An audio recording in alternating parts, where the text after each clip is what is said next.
La lecture de presse du jour sur Alliance 92. Mardi 25 juin, l'heure de la lecture de presse. Et tout de suite avec le journal L'Express de Madagascar qui nous met en titre 26 juin, fête nationale sur fond de division. Jamais dans l'histoire une fête nationale n'aura autant divisé que cette 53e édition. Le quiproquo sur l'élection présidentielle a tout chamboulé. Beaucoup d'absences, dont celle des diplomates étrangers, marqueront le 26 juin demain. Pour qui sonne le glas, voilà, c'est la question posée par l'Express de Madagascar. Mais question sécurité, on nous titre alors en page 6, consignation des camps jusqu'à nouvel ordre. À la veille de la fête nationale, eh bien, tous les camps militaires ainsi que les sièges de police nationale et municipale ont reçu une consignation. En ce qui concerne la gendarmerie, cette mesure a été prise depuis la semaine dernière et d'après les propos donc du directeur de la sécurité et de renseignement de la gendarmerie, il s'agit donc d'une simple mesure de prévention et les mesures ne seront pas les mêmes dans une situation de calme mais dans une situation de trouble. Par contre, toujours à travers cet article de l'Express de Madagascar, eh bien, le responsable de communication de la circonscription régionale de la gendarmerie nationale d'Antananarive a apporté donc plus d'éclairage sur cette consignation. Et je cite, cette mesure ayant pour objectif de rendre opérationnelles toutes les troupes, même celles qui sont exemptes de service, est une procédure classique et systématique à chaque événement national, d'autant plus qu'à Antananarive, les risques de troubles sont probables. Fin de citation. Il a noté donc que les services ordinaires restent ouvrables, mais que tous les éléments sont privés de permission et de repos jusqu'à nouvel ordre. Toujours dans cet ordre d'idées, eh bien, projet de mise en place d'un HAMT, point d'interrogation, réunion secrète d'officiers. Voilà, ici c'est le grand titre fourni par Midi Madagascar. Et parlant justement de ce sujet, donc, on nous fait savoir à travers ce titre réunion secrète d'officiers, article de Midi Madagascar, de sources bien informées, nous précise ici Midi Madagascar, certains officiers supérieurs envisageraient, donc au conditionnel, actuellement de prendre leurs responsabilités afin de mettre fin aux souffrances de la population qui subit depuis 4 ans les effets néfastes de la crise. Pourtant, nous dit encore cet article, les chefs militaires ont déjà déclaré, après la médiation malgache-malgache, qui s'est tenue au CCIVAT au mois d'avril, rappelons-le, sous l'égide de FFKM, les forces armées, de la CRM et du CSC, que les forces armées vont se retirer de la médiation pour rester à leur mission, qui consiste au maintien de l'ordre et de la sécurité. Il convient de noter cependant qu'au cours de leurs différentes réunions organisées avant cette rencontre au CCIVAT, eh bien, les chefs militaires ont déjà prévu l'instauration d'un directoire militaire en cas d'échec de cette médiation malgache. Et toujours de cet article, on nous fait savoir donc que bon nombre d'observateurs estiment que les militaires devaient prendre leurs responsabilités pour débloquer cette situation, puisque les politiciens ne parviennent plus à trouver une entente. Mais la question est de savoir, nous dit ici Midi Madagascar, si ce projet de mise en place d'une haute autorité militaire de la transition bénéficie du soutien de la hiérarchie militaire. Depuis 2009, la Grande Muette a toujours été victime de scissions. Différents événements se sont produits depuis. Quoi qu'il en soit, eh bien, les bruits de bottes prouveront leur unité demain lors du défilé militaire qui aura lieu au stade de Mahamasne. Le journal La Vérité, campagne électorale, le collectif des candidats tente un forcing, crise malgache, la communauté internationale finira par céder. Voilà ici les 2 grands titres donnés. Mais par rapport au climat politique, eh bien, la trêve de l'indépendance bat de l'aile, nous titre ici en page 4 le journal La Vérité. Eh bien, le général Sylvain Rapouterson appelait au calme et à l'apaisement, et ce dans le cadre de la fête de l'indépendance. En d'autres termes, nous dit ici le journal La Vérité, le numéro 1 du FFM a sollicité une sorte de trêve pour la célébration du 53e anniversaire de l'indépendance de Madagascar, et ce afin de laisser la population commémorer en paix. A priori, nous analyse ici le journal La Vérité, le message a été de très faible portée, puisque les dernières actualités qui ont marqué le début de cette nouvelle semaine traduisent un climat politique qui est en train de s'enflammer carrément.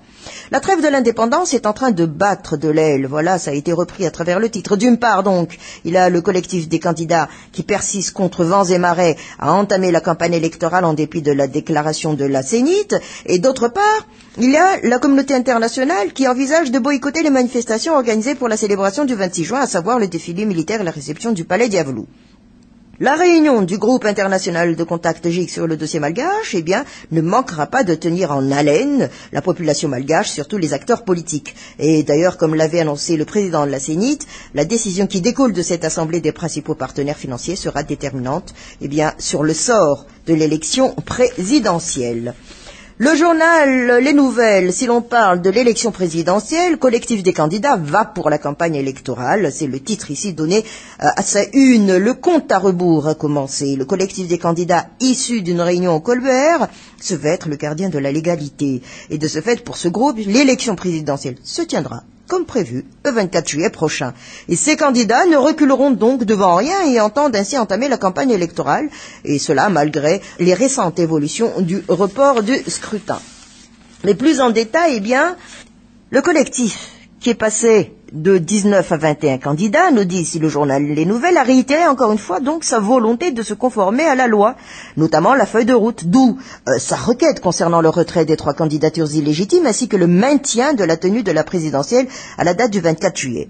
Cela justifie alors pour ce collectif l'ouverture officielle de la campagne électorale à la date d'hier, et ce pendant 30 jours malgré les déclarations de la Commission électorale nationale indépendante pour la transition.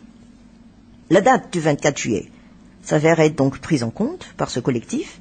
Ce qui a toujours été la position de la communauté internationale était ainsi présent lors de cette rencontre. Nous partage le journal Les Nouvelles certaines personnalités telles que Jean-Eugène Vouinat, Julien Razaf Mananzak, le professeur Alain Tendrazanarvel, des représentants de certains candidats dont le porte-fagnon de Vitatikio, Albert Camille Vital. Et ces candidats du collectif forment ainsi un bloc et assurent par ailleurs être représentés au second tour de la présidentielle. À noter, nous dit ici le journal Les Nouvelles, par ailleurs que certains parlementaires ont tenu à porter leur soutien à ce collectif, notamment les membres de la cellule de crise ainsi que ceux récemment limogés, et ces derniers interpellent ainsi l'armée à prendre ses dispositions concernant la nécessité de retirer la protection de certains membres de la transition. Courrier de Madagascar. 2 titres.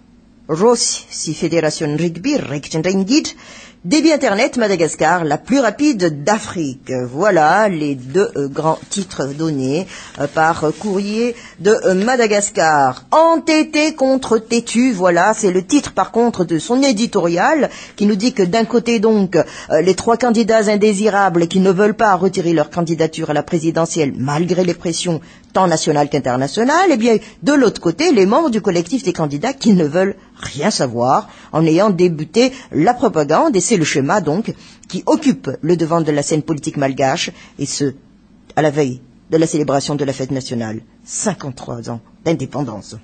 Eh bien, un par un, décortiqué ici par l'éditorialiste de Courrier de Madagascar, pour le cas des 3 candidats indésirables, l'étau commence de plus en plus à se resserrer autour d'eux. La seule et ultime option pour Andradzuel Didier Ratzerkelalor Ravalman sera d'accepter de renoncer à la course à la magistrature suprême et de désigner ainsi leur remplaçant. Pourtant, ce qui n'est pas chose aisée, compte tenu de la situation, pour ne citer que le cas du président de la transition qui ne cesse de s'entêter à se porter candidat au détriment des 22 millions de Malgaches. De l'autre camp, ce qu'on dirait entre guillemets rebelles, qui ne veulent qu'accéder au trône, au détriment de la loi. En effet, ces membres du collectif des candidats ont cherché à justifier hier leur geste, celui de lancer le coup d'envoi de la propagande sous prétexte qu'aucun décret sur le report de la date des élections n'a encore vu le jour.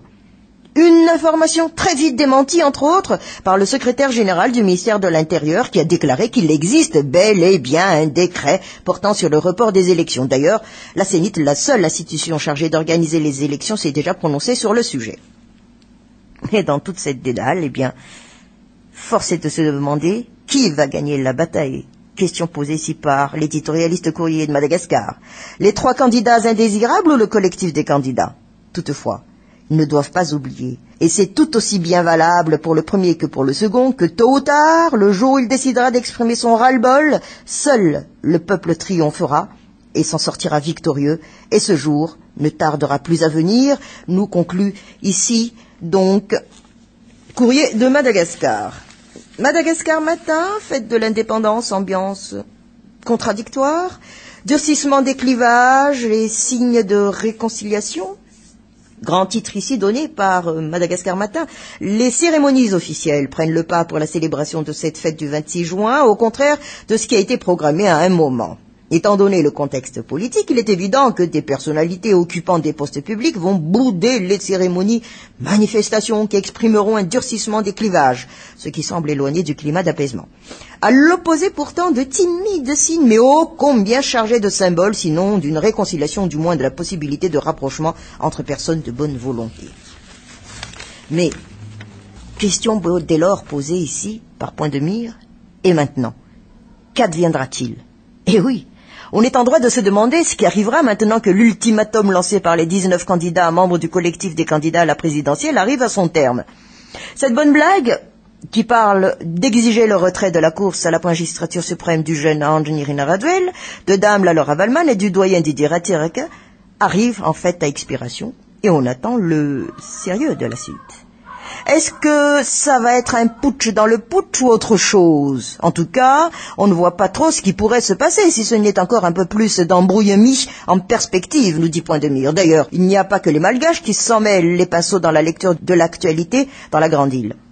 Les représentations diplomatiques présentes dans l'île y perdent leur latin, car tout ce qui se passe échappe à toute règle, à toute logique.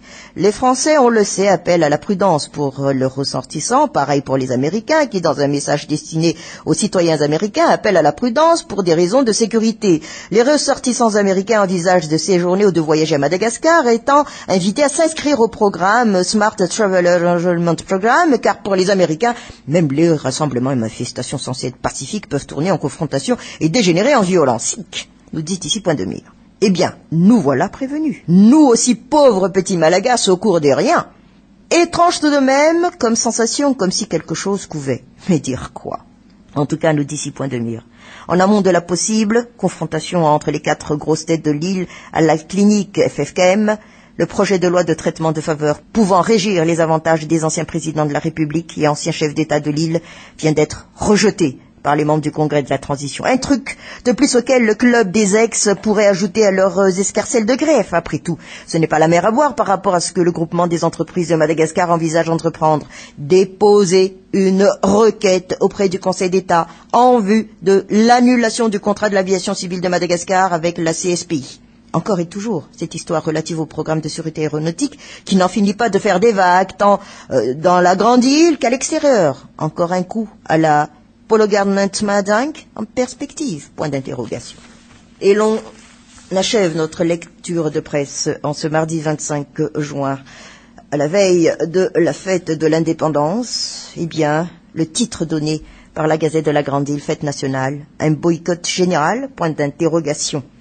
Mais un sujet mérite aussi d'être pris en compte, et ce, en fait divers, page 7 de la Gazette de la Grande Île, qui nous parle de la Jirama, une société à l'agonie, nous titre ici la Gazette de la Grande Île. Eh bien, dans son dernier bulletin mensuel Tahir, il aborde ceux de la Jirama. Un gouffre financier bien entretenu, point d'interrogation. 361 milliards d'ariars. Eh bien, c'est le montant des efforts fournis par le Trésor public au cours des dernières années pour soutenir financièrement la Jirama. Or, celle-ci continue à afficher un gap mensuel de trésorerie de 20 milliards d'ariars, malgré ses efforts considérables. Une contradiction qui illustre parfaitement la situation très critique que traverse actuellement la société à participation financière de l'État.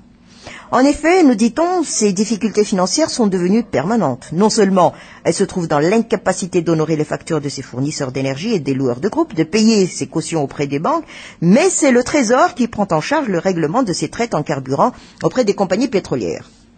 Et nous fait savoir cet article donc, malgré les maintes alertes du Trésor public devant les efforts monumentaux qui lui sont imposés mais qui n'arrivent pas à résoudre durablement les problèmes de la Jirama, celui-ci semble prêcher dans le désert. Question dès lors ici posée, pourquoi et comment la Jirama en est-elle arrivée à cette situation d'assistanat chronique? Pourquoi les multiples appels et les diverses propositions du Trésor pour redresser la Jirama n'ont-ils pas été entendus? Pourquoi tant de cachotteries autour de la Jirama malgré les relances incessantes du Trésor pour la transparence alors que cette société agonise? Depuis 2010, la Jirama est confrontée à une situation financière très difficile. Les responsables attribuent à la dégradation, à l'augmentation de la production thermique, à la révision à la hausse du prix des combustibles et à la non-application effective des ajustements tarifaires recommandés par l'Office de l'électricité. En tout cas, ici on nous fait savoir que Ce sont autant de facteurs qui ont abouti à la détérioration de la situation financière de la société. Exploitation comme trésorerie. Une exploitation en déséquilibre structurel. Et la totalité des recettes d'exploitation est absorbée par les charges en combustible, situation, rappelons-le, de 2012-2013, et celle-ci absorbe la quasi-totalité du chiffre d'affaires, 99%. Or, elle ne représente que 70% des charges directes. Eh bien, le résultat net affiche un déficit de 176 milliards d'arrière en 2011 et 201 milliards en 2012. Quelle horreur, nous dit ici la Gazette de la Grande Île. Et moi je dirais, c'est bien triste.